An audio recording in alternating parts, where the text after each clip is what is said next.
Alors bonjour et bienvenue à tous dans les dossiers du train. Alors Louis du Lot, salut Louis. Je passe souvent devant chez toi maintenant que la ligne de Brive a rouvert. Donc il me demandait quelle est la consommation de carburant en moyenne d'un train et à quelles conditions un train peut franchir un carré franchissable. Bon, un carré c'est pas franchissable, c'est justement pour ça que c'est un carré. Mais je comprends ta question. La consommation de carburant, ça va être vite réglé. On considère en moyenne 1 litre au kilomètre. Donc, c'est-à-dire que 67 400, on va dire qu'il fait 1 litre au kilomètre. Il a un moteur, un 73 500 avec ses deux moteurs, et il fait 1 litre au kilomètre. Donc en réalité on fait moins, ça dépend de la ligne, ça dépend de comment le conducteur il gère son engin, si on tire dedans ou pas, mais on fait souvent moins, je dirais 0,700 à la place de 1 litre au kilomètre.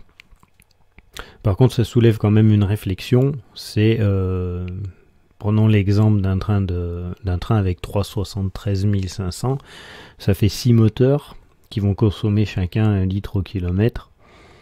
Si on fait le calcul si on remplace ce train par un 67 400 et des voitures voyageurs derrière, voilà, ou par exemple des 2100 ou des 2200 avec des remorques, comme ça se faisait avant, je pense qu'au niveau consommation gasoil, on était quand même plus écologique.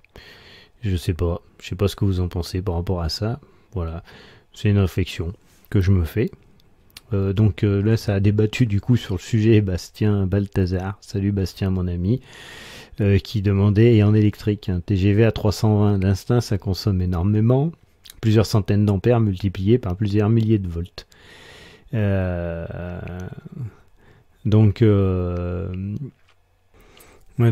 ça a soulevé pas mal de réflexions, vous verrez dans les commentaires. Pour comparer avec les litres d'essence, etc. Bon, ce qui est vrai, c'est qu'un train, en fait, il consomme énormément d'énergie au décollage. On appelle ça le décollage. Quand on fait démarrer un train, c'est le décollage. Et ensuite, ça roule tout seul, en fait. Donc, ça consomme plus beaucoup d'énergie, mis à part les rampes. Mais quand on est sur des lignes où il y a des dénivellations très faibles, et la consommation est pas importante. Mais ce qu'il faut regarder, c'est surtout par rapport à la masse transportée. Alors souvent, on parle du train, on parle de voyageurs. Là aussi, je vais faire une parenthèse. Le train, il n'a pas été inventé pour transporter des voyageurs au départ. Il a été inventé pour transporter des charges lourdes. C'est pas 80 personnes qui vont peser sur le train. Le train, il est pertinent quand il va transporter 3000 tonnes de marchandises. C'est là qu'il est rentable et qui rend les lignes rentables. C'est là où le pays fait une grosse erreur. C'est qu'il faut miser majoritairement sur le fret. Et c'est ensuite qu'on incorpore les voyageurs. D'ailleurs, les anciens l'avaient bien compris, ils le savaient. C'est pour ça d'ailleurs qu'on avait des trains mixtes voyageurs-marchandises. Bon, alors après, c'est peut-être une bonne chose, pas bonne chose d'avoir séparé les deux. Je pense qu'on aurait pu faire deux choses différentes. Bon, certains trains de voyageurs auraient pu acheminer certaines marchandises. Je pense notamment au courrier postal, etc. Et certains trains de marchandises doivent rester purement marchandises. Mais c'est dans ces masses transportées qu'on peut vraiment parler de consommation par rapport au tonnage transporté. Sur un train de voyageurs ou un TGV, on n'est plus du tout dans ce registre-là. Ça n'a rien à voir en fait. Ça n'a plus rien à voir. On n'est plus dans l'idéologie du train, de ce qu'il est vraiment en fait. Donc ça devient aberrant d'ailleurs. Après en tant que conducteur on n'en parle même pas quoi. On s'en fout, en fait on respecte bien nos marches sur l'air, etc. On jouait à ça, l'économie d'énergie, puisqu'on avait des journées, je sais pas si ça existe encore, où il fallait limiter les appels de traction parce que EDF calculait notre consommation là-dessus, mais c'était surtout au fret.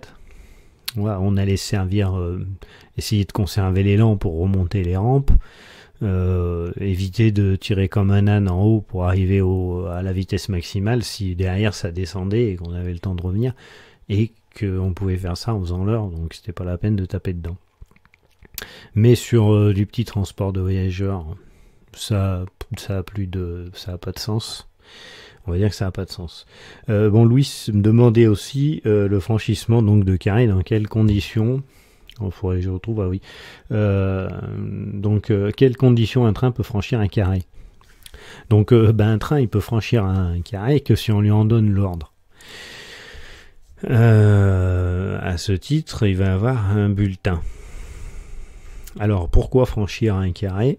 Dans le cas où un carré est fermé et que l'agent de circulation a la certitude qu'il n'y a rien, ou il n'a pas la possibilité de l'ouvrir, ou il sait pourquoi. Évidemment, on ne va pas vous faire franchir un carré si on sait que derrière vous allez être arrêté parce qu'il y a un gros problème. C'est parce qu'on va avoir une anomalie de signalisation. On va avoir un signal qui est bloqué au carré, qu'on ne peut pas ouvrir, mais on sait qu'il n'y a pas de risque. Ou alors on ne le sait pas, mais on n'a pas d'autre moyen que de vous envoyer pour vérifier. Donc le carré est de bloc automatique. Donc pour franchir un carré de bloc automatique, on va avoir besoin de ce qu'on appelle un bulletin C. Donc franchissement de carré, ça peut être un carré violet. Ici, donc il y a le carré de manœuvre, un guidon d'arrêt, un voyant à damier rouge et blanc, ou un TLC. Donc ici c'est un TLC là. Le voyant à damier rouge et blanc, c'est celui-là. Mais c'est celui du TLC. Donc si le TLC est éteint, on considère que le voyant damier est allumé. Donc sur le bulletin, on va retrouver tout un tas d'inscriptions très importantes. Qui délivre l'ordre, donc le posta. Ordre est donné au mécanicien du train, donc le numéro du train, faut qu'on soit absolument sûr que le bulletin s'adresse à nous. Parce que vous imaginez si il y aurait une confusion et qu'un autre train considérait que c'était pour lui et qu'il franchisse le carré. Un carré protège toujours un point dangereux, un croisement, un cisaillement, n'importe. Il peut y avoir une rencontre entre deux trains. Donc ordre est donné de franchir, donc on donne l'ordre au train de franchir fermer le signal carré et on met le numéro du signal. Important. Pour que le conducteur puisse identifier que le bulletin qu'on lui donne, il concerne bien ce signal-là. Imaginons qu'il y ait deux signaux qui suivent l'un derrière l'autre. Si on donne un bulletin pour le deuxième signal, et que le conducteur est arrêté devant un premier signal, mais que ce premier signal, pour l'instant, il est fermé, mais on va l'ouvrir, et il ne faut pas qu'il confonde et qu'il croit que c'est celui-là. Donc il faut qu'il identifie son signal. Et ensuite, donc en bloc automatique, on va être obligé, le mécanicien doit marcher à vue jusqu'à la fin du canton. C'est-à-dire qu'on n'a pas l'assurance que le canton est libre. Il peut y avoir un train, il peut y avoir un obstacle. Le conducteur, il va circuler en marche à vue, c'est-à-dire qu'il va avancer à vitesse très réduite de façon à pouvoir s'arrêter. Voilà, de pouvoir s'arrêter devant un obstacle, une queue de train ou un signal d'arrêt à main. Et on a un numéro d'ordre. C'est une autorisation, par exemple ici 53, donc c'est repris, l'agent de circulation qui donne cette autorisation a le même numéro sur la souche de son carnet, de façon à ce qu'il ne puisse pas y avoir d'erreur. Et on a la date, l'heure à laquelle il est remis, comment il est remis, s'il est délivré, transmis par téléphone, transmis par radio, et la signature de l'aiguilleur dans le cas où il est transmis évidemment. Donc ça c'est pour le signal en bloc automatique. En bloc manuel on va avoir un bulletin C gris.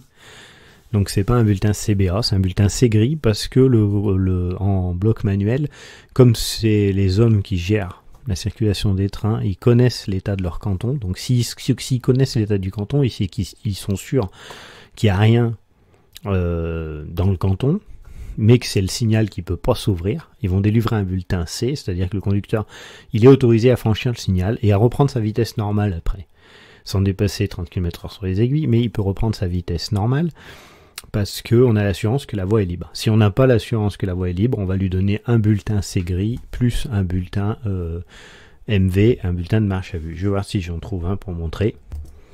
Hop, et voilà, un bulletin C gris.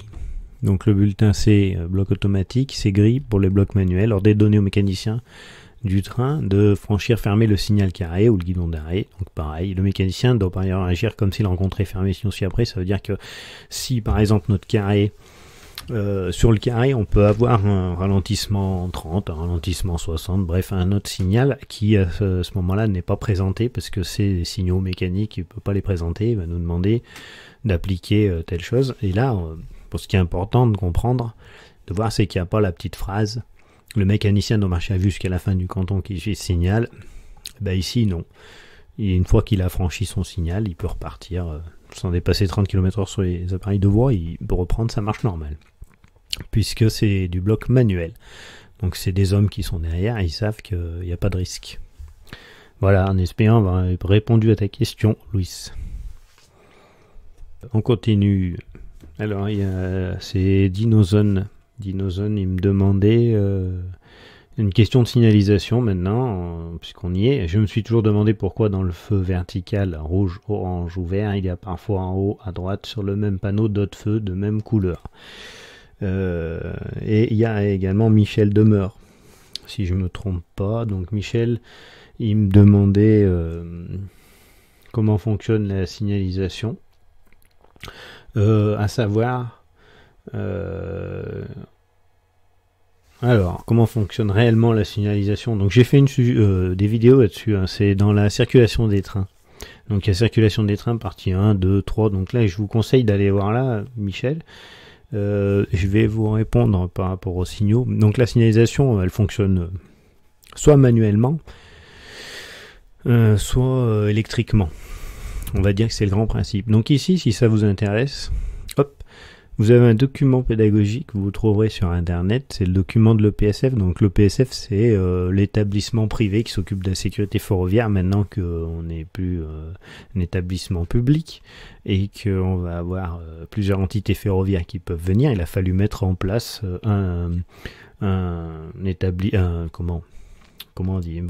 organisation à part, privée, pour gérer la sécurité des circulations quand il y a un problème. Et eux, ils ont fait des documents assez sympas. Je trouve que c'est pas mal fait quand même. Donc là, ici, on en a un, ce qui reprend voilà, les régimes d'exploitation des lignes et les systèmes d'espacement des trains. Donc là, le système d'espacement des trains, c'est bien expliqué, Michel. Et pour Dino, on a les formes des signaux ici. Donc en fait, pour répondre à Dino, le feu vert, jaune et rouge, donc tu as raison, ils sont sur une ligne verticale. Ça reprend un peu comme sur la route. Quand tu as le vert, tu peux passer. Quand on a jaune, on ralentit. Quand on a rouge, on s'arrête. En gros, c'est ça. Et ensuite, on a inventé des codes. C'est-à-dire qu'il fallait les signaux. C'est bien des signaux, ça vient du mot signe. On envoie des signes au conducteur. Ces signes, ils vont lui imposer, lui ordonner des choses à faire. On parle même d'ordonner des choses. Donc, si je descends dans les signaux, voilà, ça doit être des choses comme ça. Alors, attends. Voilà. Par exemple, ici, on a deux feux jaunes. Donc là, on n'est plus dans le feu avertissement. Donc, un feu jaune sur un panneau, hop, comme ça, c'est l'avertissement. Donc, il va dire, on ralentit. Il faut ralentir.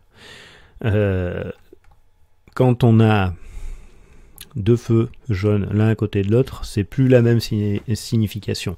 Là, ça veut dire qu'on ne doit pas dépasser la vitesse de 30 km/h au prochain signal qui, lui, sera comme ça. Comme on peut le voir ici. Donc, c'est des signaux qui, en fait, ils ont la même couleur, c'est toujours des feux, mais le fait d'avoir mis deux feux l'un à côté de l'autre sur une même ligne horizontale, il va donner une autre indication qu'un feu tout seul. Donc c'est du code de la route, hein. C'est du code de la route de la signalisation. Ouais, ici on en a plein d'autres différents. Donc faut aller sur ce document là, puis vous regardez. Si après d'ici vous avez des questions, on en reparle. Voilà. Mais là ça va vous expliquer pas mal de choses, y compris le mode de cantonnement des trains. Tout est repris, mais c'est pas mal fait, hein. C'est bien fait, hein. Mais même pour les agents qui sont en formation, je trouve que le PSF il bosse pas mal, hein. Voilà, donc c'est bien repris. Vous pouvez aller regarder là-dessus. Alors il y a Léo qui m'a posé une question aussi, pareil. Donc à chaque fois que je vais sur Paris-Est, je vois des lumières qui clignotent ou qui restent allumées de chaque côté d'une voie, sur chacune des voies. Et est-ce que c'est pour signaler la voie utilisée pour l'arrivée en gare, ou est-ce que c'est une signalisation d'arrêt ou de vitesse modérée. Bon, alors, difficile de te répondre, Léo, parce qu'en fait, je vois pas à quoi tu fais allusion dans cette signalisation. Des lumières qui clignotent, mais il aurait fallu me dire si c'était blanc, la couleur déjà. Blanc, vert, rouge, voilà, parce qu'il y a beaucoup de lumière. Donc je reviens là-dessus. Donc en fait, c'est pareil. Il faut essayer de regarder ce document pédagogique est pas mal fait. Il y en a d'autres. Mais regardez là-dessus si vous voyez des signaux. Hop, on descend, vous allez dans la signalisation et là vous allez voir des signaux. À ce moment-là, regardez si vous voyez des signaux qui peuvent correspondre à des choses comme ça, par exemple. Et vous trouverez peut-être des réponses. Et au moins, si vous arrivez à identifier le signal, je pourrais le développer aussi. Parce qu'il y a beaucoup de signalisation. Bon, là, il y a un peu de TGV, hein, pour ceux que ça peut intéresser, mais bon. Donc, voilà. Donc, il se télécharge c'est un PDF. Vous le téléchargez sur Internet, vous tapez, ou alors vous tapez ce qui a marqué document pédagogique, signaux, régime d'exploitation, ou alors vous mettez signalisation PSF, et vous verrez, il y a un PDF, vous pouvez le télécharger. Il y a pas mal de choses d'ailleurs sur le site de l'EPSF que vous pouvez télécharger, qui sont libres. Des choses vachement, qu'on s'imagine pas.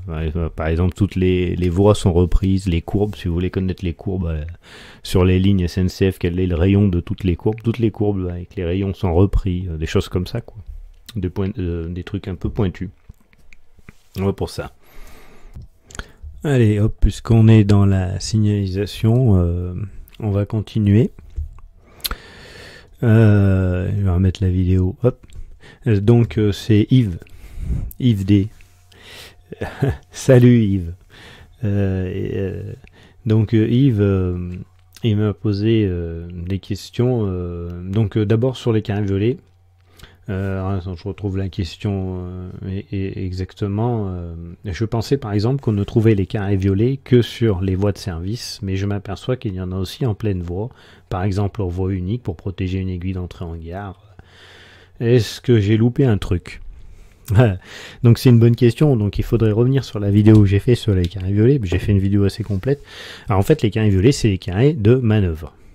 Donc il faut pas confondre la marche en manœuvre, quoi, être en manœuvre, et une voie de service. Une voie de service, c'est une voie de service. Sur une voie de service, on est en marche en manœuvre, mais c'est pas pour ça que les carrés violets vont concerner que les manœuvres sur les voies de service. On peut très bien faire des manœuvres ou des évolutions sur des voies principales. Et c'est là que les carrés violets vont nous concerner. Donc la règle, c'est pas ça. La règle, c'est un carré violet. Il concerne pas un train qui circule, un train classique. Il va concerner que les trains en marche en manœuvre. Si par exemple, tiens, ici on arrive dans une gare, c'est Montrabé, je circule, je suis sur une ligne, sur une voie principale, et j'aperçois un carré violet qui est sur la voie, qui me concerne et qui est fermé, je n'ai pas à le respecter. Il y a peu de chances que ça arrive. Par contre, ce qui peut arriver, c'est qu'il soit éteint. Dans ce cas-là, je ne vais pas considérer qu'il est fermé. Donc, c'est des carrés qui vont servir qu'à la manœuvre. Mais ils peuvent se trouver sur les voies principales. Mais ils ne seront à prendre en compte que par les trains circulant sous le régime de la marche en manœuvre ou de l'évolution. Mais pas sur les trains classiques. Voilà. Pour terminer sur le carré violet, donc les carrés violets, quand ils sont sur voie de service, ils sont toujours observés, puisqu'on est toujours sur marche en manœuvre sur les voies de service. Pour résumer, faire clair. Maintenant, on peut avoir des carrés violets sur voie principale si ils vont servir souvent à des refoulements, par exemple. Faire demi-tour derrière un signal pour rentrer après sur une voie de service. Ils sont à tenir compte que si on est en marche en manœuvre, évidemment, ou en marche à vue. Un train qui circule en marche normale, donc un train classique en marche normale, il va pas les respecter. Voilà, pour être précis sur la réponse. Mais donc on peut en voir sur des voies principales. Voilà, mais ils vont pas concerner les trains qui circulent normalement, quoi. Voilà. Maintenant, l'autre question, elle va être un peu plus longue à traiter. Il faut que je la retrouve.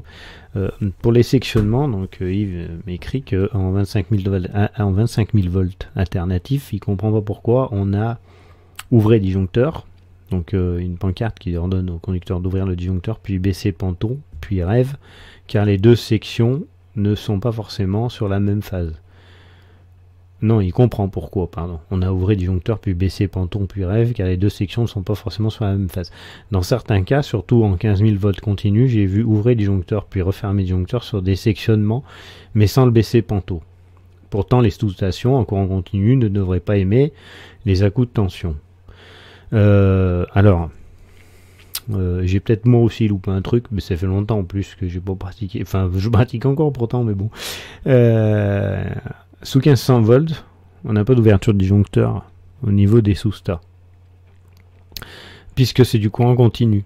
Donc en courant alternatif, effectivement, on va être obligé d'ouvrir le disjoncteur uniquement quand on va passer d'une sous-sta à une autre, une sous-station qui alimente la caténaire à une autre. Alors, je dois avoir un petit schéma. Je vais arrêter ça. J'ai pas grand chose là-dessus. Je veux pas rentrer dans le détail. Bon, on a une station qui alimente, admettons que c'est ça. Elle alimente la caténaire en un point et à chaque fois elle va réalimenter la caténaire. Entre deux alimentations de caténaire, on va avoir une zone neutre.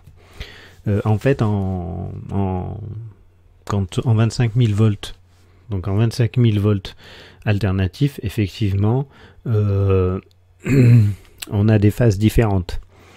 Donc les phases, c'est comme une sinusoïde. Hein. Donc il faut que les sinusoïdes elles soient parfaitement les mêmes pour que ça colle. Sauf qu'on a un peu de chance que ça se produise, donc c'est pourquoi quand on franchit deux alimentations séparées, on doit ouvrir le disjoncteur, mais on ne baisse pas les pantographes. On ne baisse pas les pantographes. En 1500 volts continu, on n'a pas ce problème. Puisque en 1500 volts continu, on est sur du continu. On n'a pas de phase, donc on n'a rien à faire. Ni à ouvrir le disjoncteur, ni à baisser le pantographe. Dans les seuls cas où on baisse le pantographe, c'est quand on a un changement de tension. C'est-à-dire quand on passe de 25 000 volts à 15 000 volts, là on doit ouvrir le disjoncteur, baisser le pantographe, relever le disjoncteur, relever le pantographe et fermer le disjoncteur.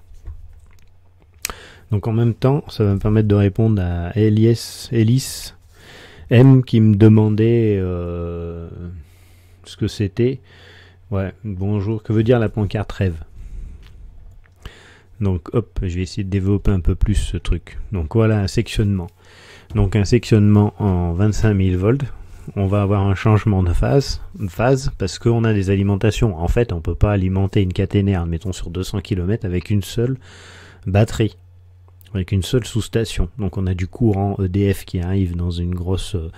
dans une usine qui va nous dans un gros transformateur en fait, qui va transformer le courant pour le mettre en 25 000 volts sur la ligne SNCF, et on va avoir ces transformateurs, on va en avoir plusieurs qui vont répartir le courant tout le long de la ligne.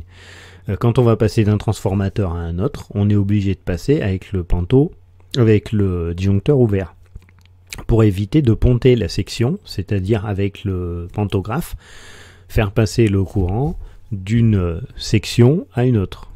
Donc là, le conducteur arrive, il voit marqué sectionnement à 500 mètres, il ouvre son disjoncteur, donc il faut qu'il franchisse le premier panneau disjoncteur ouvert, donc on appelle ça la tête de Mickey, et il faut qu'il ait refermé son disjoncteur quand son pantographe aura franchi la deuxième pancarte. C'est pour ça qu'on a la pancarte rêve. La pancarte rêve, elle sert, justement, comme ça illustre le dessin, dans le cas où on va avoir une locomotive avec un pantographe derrière, parce que la locomotive, elle est derrière. On peut avoir aussi le cas d'engins longs, des automoteurs par exemple.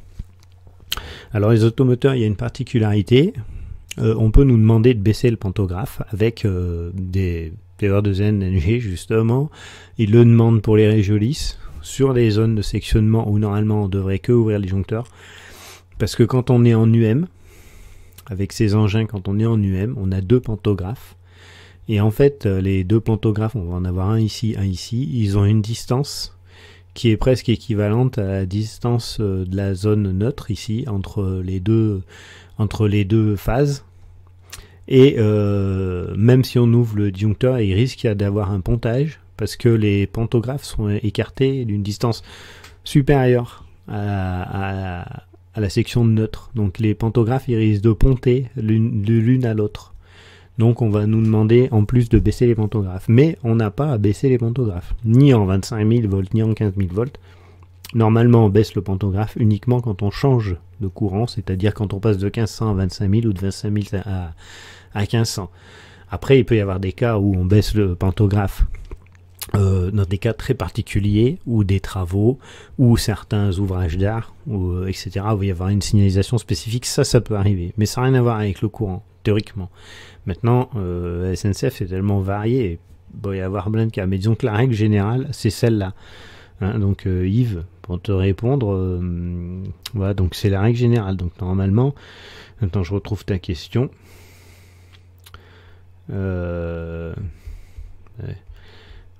Donc normalement, t'as pas, voilà.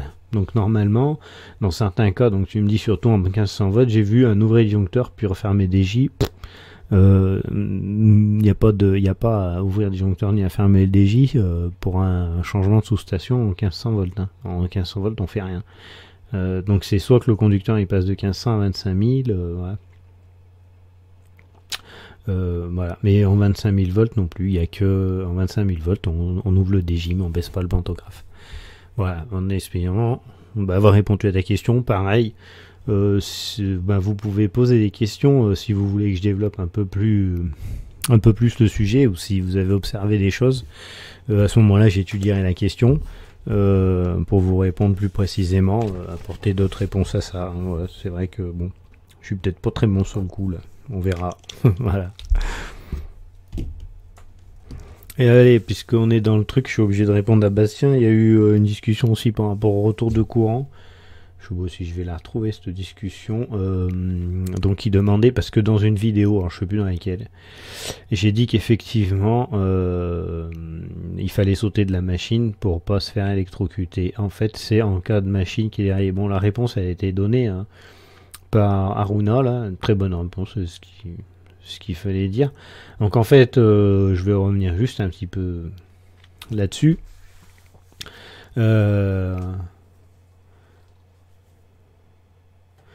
Ouais, la caténaire encore en contact, ce qui paraît assez improbable. Non, c'est probable. C'est même, tu peux dérailler. Souvent, tu vas dérailler, Bastien, et tu auras la caténaire en contact. Il n'y a pas de problème.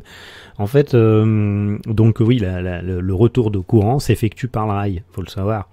Le rail, c'est le retour de courant. Donc on craint rien parce qu'on touche le rail, mais il se passe rien en fait. C'est normal. Hein. Donc le 1500 ou le 25 000 il passe dans la caténaire, le courant est utilisé dans la machine et le retour se fait par le rail.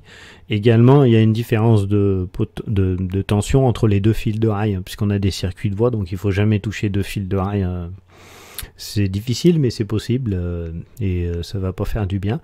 Donc dans le cas où une locomotive déraille, s'il n'y a plus d'essieux sur la voie, mais bon, même s'il en reste un, moi je me méfierais quand même, le retour du courant peut ne plus se faire. C'est-à-dire que la machine est en contact avec la caténaire, donc le panneau est assez souple, hein, la machine va dérailler, elle va rester en contact, il n'y a pas de problème, le panneau est large, il fait 1 mètre, un peu plus peut-être, de large, donc même si la machine se balade de 20 cm ou 30 cm sur le côté, sur le gravier, là, sur le ballast, hein, le panneau sera toujours en contact, hein. Et puis même s'il saute, il y a des chances qu'il touche quand même encore la caténaire, parce qu'il va monter en l'air, il va rester en berlificoté dans la caténaire. Donc le courant, à ce moment-là, il retournera plus par le rail. Donc si vous descendez de la machine normalement, en tenant les rambardes par les mains, et que vous posez le pied au sol, le courant va passer par vous.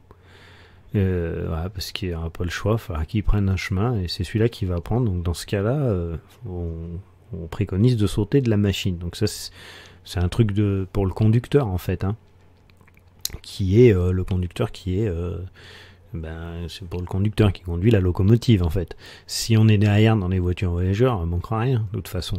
Même si on descend en touchant, on n'est pas au contact de la caténaire, à moins, enfin, on n'est pas au contact au courant, à moins que la caténaire touche les voitures voyageurs, mais dans ce cas-là, il va se produire une coupure de courant, la station va sauter. De toute façon, dans le cas où le conducteur il va constater qu'il a déraillé, il va demander la coupure d'urgence. Il va faire couper le courant, de toute façon. Mais voilà, c'était pour la petite anecdote. Voilà. C'est pas après François il avait rajouté oui qu'il faut jamais toucher un fil tombé à terre. Ça me rappelle une petite anecdote, c'est que en formation conducteur on nous dit il faut jamais toucher un conducteur nu au sol. Ça peut prêter à confusion. Voilà, c'est assez drôle, mais c'est vrai. De même que faut pas toucher un poteau caténaire en fait. Même un poteau, un poteau caténaire, il est isolé de la caténaire par un isolateur en verre. Mais en fait, imaginons que l'isolateur il ait une défaillance ou que la caténaire touche le poteau peut être électrisé quoi. Donc c'est vraiment le risque électrique à la SNCF dans le train est vraiment très important. Il faut savoir que ce soit en 25 000 volts ou en 1500, ça pardonne pas. Et il n'y a pas besoin de toucher le fil. En 25 000 volts, à 25 cm du fil, ça arc. Vous n'allez pas avoir besoin de le toucher le fil. Avant de toucher le fil de la caténaire, on est électrocuté si on est en contact avec le sol. C'est vraiment. D'ailleurs, bon, on a eu des cas avec des jeunes qui ont monté sur des wagons qui sont morts électrisés. Malheureusement, c'est terrible. Et ça arrive. Il y a des agents qui travaillent sur l'électricité. L'alimentation, c'est quelque chose de très dangereux. On retrouve le truc dans les machines. On a beaucoup de sécurité à prendre. C'est pas de la rigolade. On a beaucoup d'accidents là-dessus et même quand ça se termine bien, c'est des grosses brûlures. Voilà. Hop, c'est reparti. Moi, je vais répondre à Scout. Scout toujours prêt. Alors là, il m'a mis une tartine. J'ai dit poser des questions, il a tartiné.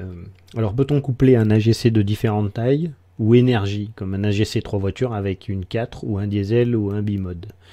En situation normale, oui, tu peux coupler un AGC 3 voitures avec un 4, ça arrivera rarement parce que en général, c'est les régions qui ont acheté les AGC. Donc par exemple, telle région, elle va avoir un 4 caisses, une autre région, elle aura 3 caisses pour n'importe quel matériel, je parle.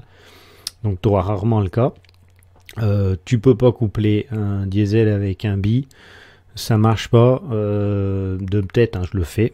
Il faudrait vérifier dans les docs parce que c'est électriquement, ils vont pas se comprendre les ordinateurs. Maintenant que tout est informatisé, maintenant en cas de secours, on peut faire beaucoup de choses.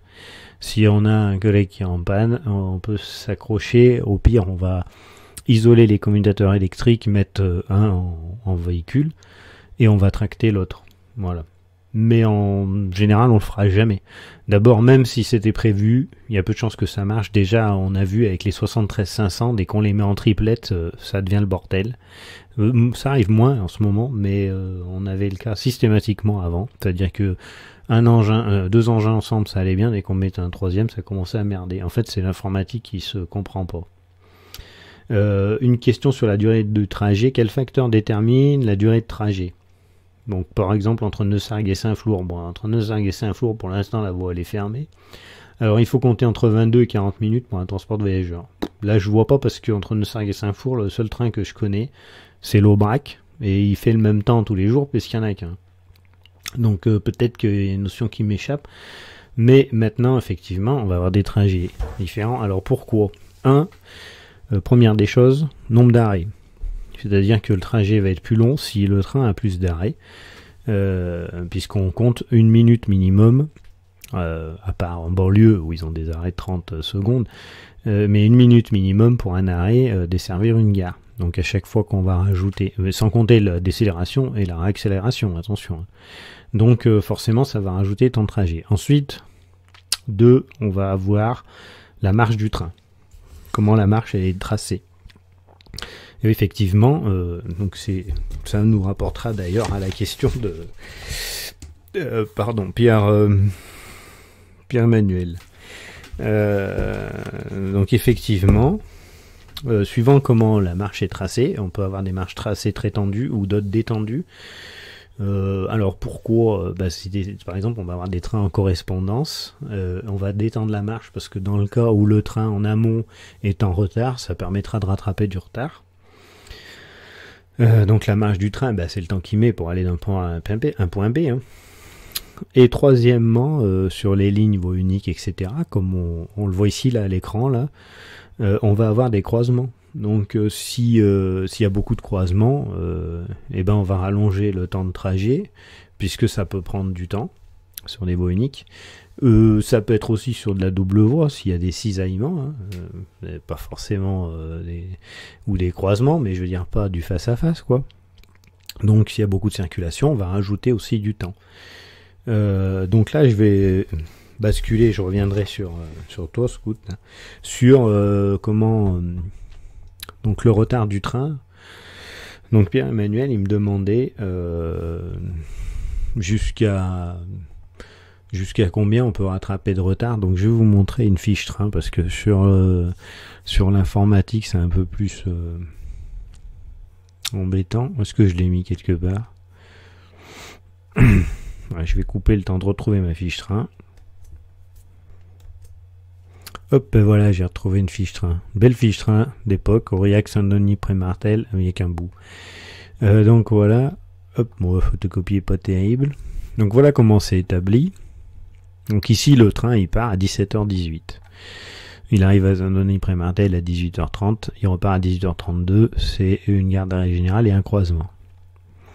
Donc sur les tablettes Cyrus, c'est repris pareil.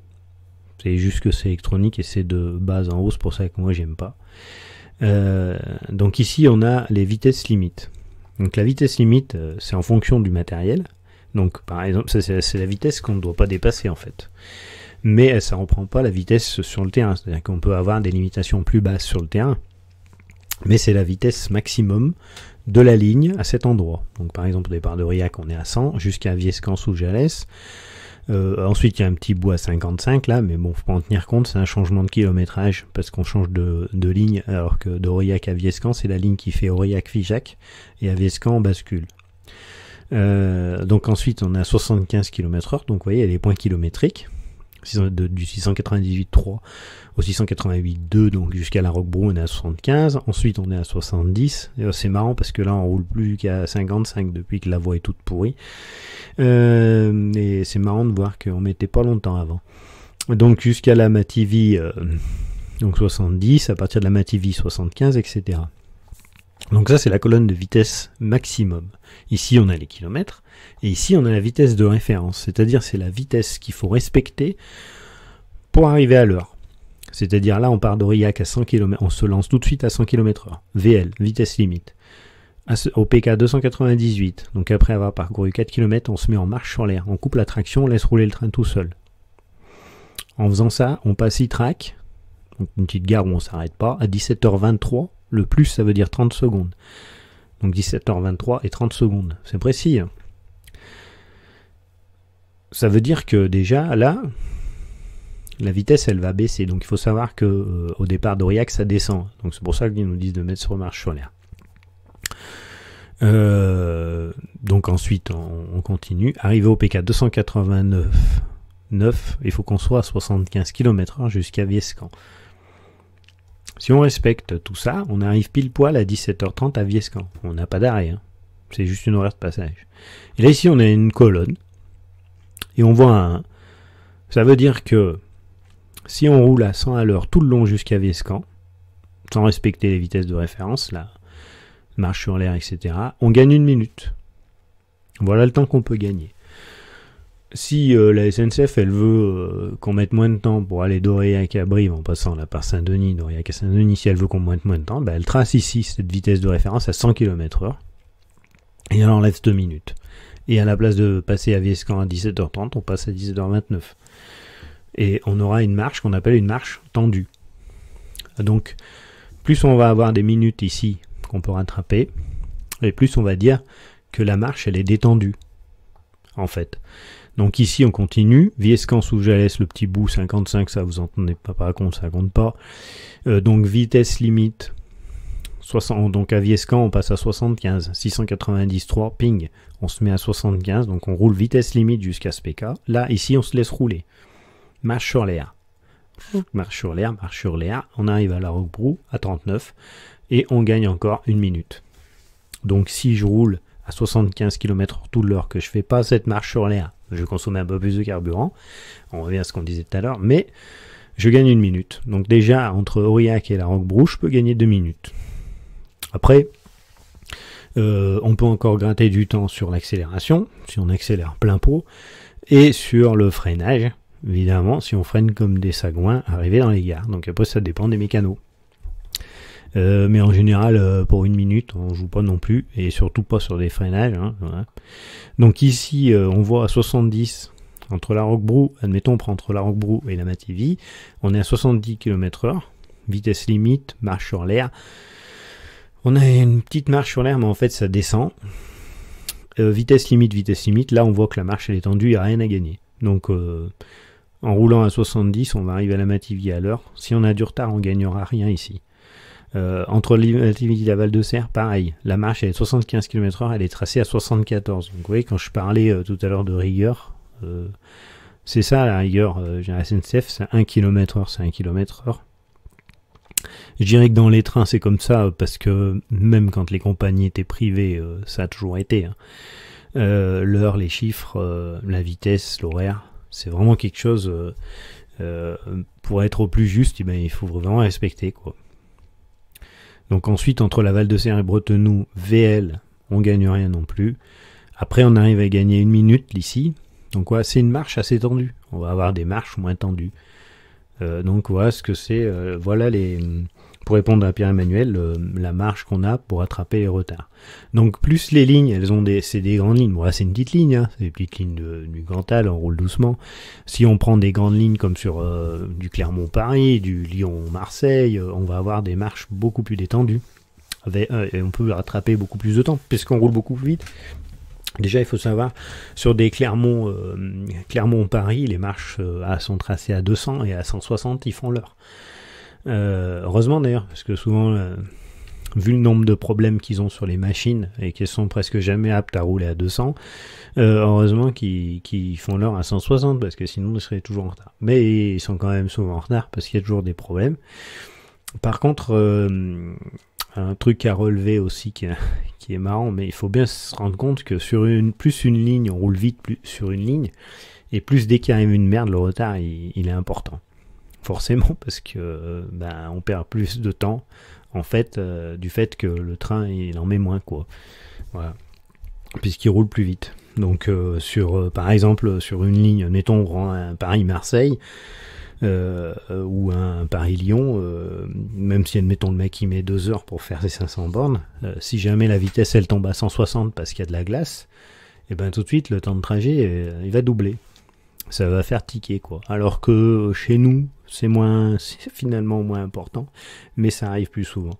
Sur les lignes où les vitesses sont moins importantes, ça se voit moins quand on a des problèmes, parce que il y a moins d'écart en fait entre quand on va rouler doucement et quand on va rouler vite, vu qu'on roule pas vite. Donc voilà pour la petite histoire des vitesses et du rattrapage. Donc pareil, si vous avez des questions, vous me dites, je pourrais argumenter là-dessus. On va revenir sur notre petite vidéo. Hop.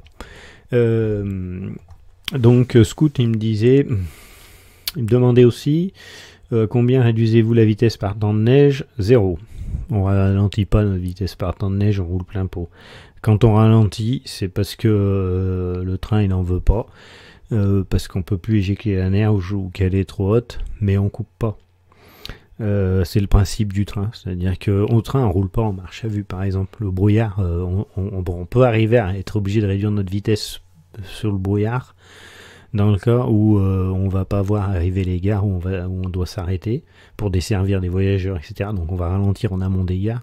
Mais en général, même dans le brouillard, même dans la nuit, le conducteur il se repère et on roule pas en marche à vue, c'est-à-dire qu'on roule à la vue des signaux. Et donc même dans un brouillard très épais, ça m'est arrivé de rouler à 160. je sais où je suis, je vois mes signaux. Mes signaux m'avertissent à l'avance de la vitesse à laquelle je dois aller ou la direction que je vais prendre. Je ne coupe pas ma vitesse. Sinon, beaucoup le font, même maintenant des chefs disent non, mais si vraiment vous voyez pas, faut réduire la vitesse. Ils ont rien compris au train, ces gens-là, parce qu'en fait, bonjour chef, si tu m'écoutes, parce qu'en fait, c'est justement le principe du train, c'est de rouler quand les autres roulent plus. Voilà. Le train, c'est vraiment la sécurité absolue, parce que dans ces conditions-là, on s'en fout. Voilà, un obstacle sur la voie, c'est pas une situation normale, il n'est pas prévu qu'il y ait un obstacle, effectivement, on le verra pas, mais de toute façon, ça va rien changer, parce que quand on va le voir, on va freiner, mais on va perdre 10 km/h. On va pas s'arrêter avant, de toute façon, donc ça changera rien. Voilà, donc nous, c'est une assurance pour les voyageurs de savoir que, même qu'il y ait de la neige, même qu'il y ait de la tempête, même qu'il y ait du verglas, qu'il y ait du brouillard, ils vont arriver à l'heure. Parce que on n'est pas soumis à ces aléas climatiques, sauf bien sûr ça devient des exceptions avec des tempêtes très importantes, où là, chaque conducteur, il avise en fonction de ses capacités, de ses connaissances. Il me demande, Scout me demande combien de temps faut-il pour changer de sens de conduite avec un AGC. T'aimes bien les AGC, hein, Scout, toujours, parce que ça y va sur les AGC. Alors de temps de faire toutes les vérifs de sécurité. Alors, je dirais 5 minutes. Pareil, ça dépend des gens expérimentés ou pas. Pour être tranquille, 5 minutes, c'est bien. Hein. En fait, je vais résumer rapidement. Le conducteur, il isole son poste de conduite. Donc ça va assez vite. Ensuite, on sort de la machine, on va vérifier si les rouges sont allumés. Ensuite, on retourne en tête, donc de l'autre côté. On met en service le poste de conduite. Si on n'a pas fait les essais d'efficacité du frein, enfin de fonctionnement du frein, on va quand même vérifier que le frein fonctionne. Et on va vérifier VA et KVB, minimum, si ça n'a pas été déjà fait. Donc ensuite, il faut qu'on s'enregistre dans l'appareil enregistreur.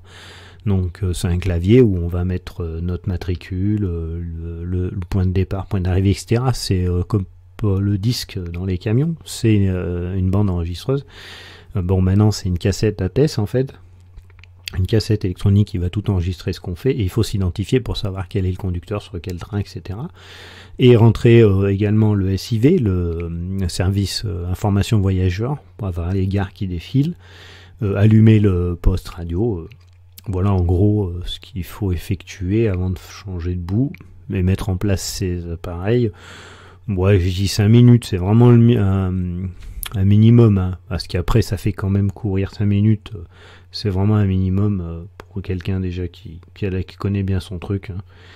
Voilà, je dirais 5 minutes, c'est pas très longtemps en fait. Hein. Qu'est-ce qui est le plus agréable entre la conduite d'un AGC électrique ou diesel? Électrique, sans problème. L'électrique déjà, c'est souvent... alors, sur la GC ça se voit pas trop, par contre sur la Jolie c'est énorme. Le Réjolie en thermique c'est un veau. Pour ma part, c'est une merde en général, mais là c'est quand même un veau, alors qu'en électrique il est super puissant. La différence elle est étonnante. Sur la GC moins, mais c'est quand même plus souple l'électricité de fonctionnement, c'est sûr. Et puis il n'y a pas de bruit du moteur. Dès qu'on est en électrique, voilà. Il me demande quelle est ma ligne préférée et le matériel préféré. Ma ligne préférée, je vais faire plaisir à mon ami Cyril, translozérien Cyril. Je dirais que c'est, à l'heure actuelle, c'est la ligne de Saint-Flour, Neussargues, Saint-Flour, Saint-Chély, puisque j'allais pas au-delà. Mais déjà là, c'est mes plus beaux souvenirs, je pense. Faut dire aussi, parce que c'était du fret. Et mon matériel préféré, alors si c'est à l'heure actuelle, je dirais la GC, même pas le Réjolis, parce que le Réjolis, c'est vrai qu'au niveau confort on est bien, mais c'est vraiment une usine à gaz, bordel là. Même si au niveau confort on est pas mal. 73-500, le confort est quand même bien pourri hein, par rapport... la GC est pas mal, hein, finalement, dans le temps je trouve qu'il est assez stable. Maintenant j'aimais bien 72-500. Beaucoup vont dire, non, mais c'est toujours... Enfin, quand il marche, qu'il n'est pas en panne, j'avais avec le temps, on avait bien réussi à les dompter. Le 72-500 est bien. Au niveau confort, la cabine fermée, la position basse au niveau de la voix, ouais, sur le vieux matériel. Maintenant, si c'est sur tout ce que j'ai pu conduire, sans exception, je dirais à 6500. Hein. Ouais. Je regrette la 6500. Ouais. La CC 6500. C'est ouais. Bon, c'est vrai qu'au niveau confort, bon, on va dire oh là là, c'est même pas un siège, hein, c'est un tabouret qu'il y avait à l'époque. Hein. Mais au niveau ouais, puissance, beauté ressentie. C'était vraiment du chemin de fer, hein. La CC 6500, la puissance phénoménale. Bon, après, j'aimais bien la 26000, beaucoup aiment pas. Je sais pas pourquoi. Elle est très puissante, un freinage très puissant, confort bien. Je pense qu'elle a été mal vue, mal vécue, je sais pas pourquoi. C'était de la bonne machine. Hein. Ouais, c'est le jour et la nuit. En fait, c'est deux machines qui sont aussi puissantes l'une que l'autre. Pratiquement, sauf que bon, la 6500 avait un freinage vraiment de merde, mais alors d'une force, ça freinait rien du tout, machine seule, alors que la 26000 ça freine très fort. Bon, niveau confort aussi, rien à voir, mais par contre au niveau position, assise, puissance, c'était pas mal, voilà. Et nous voici arrivés à la fin de cette deuxième partie. La suite des questions dans la troisième partie. Bien sûr, je répondrai à toutes vos questions. Et je vous souhaite une bonne journée ou une bonne soirée. À bientôt.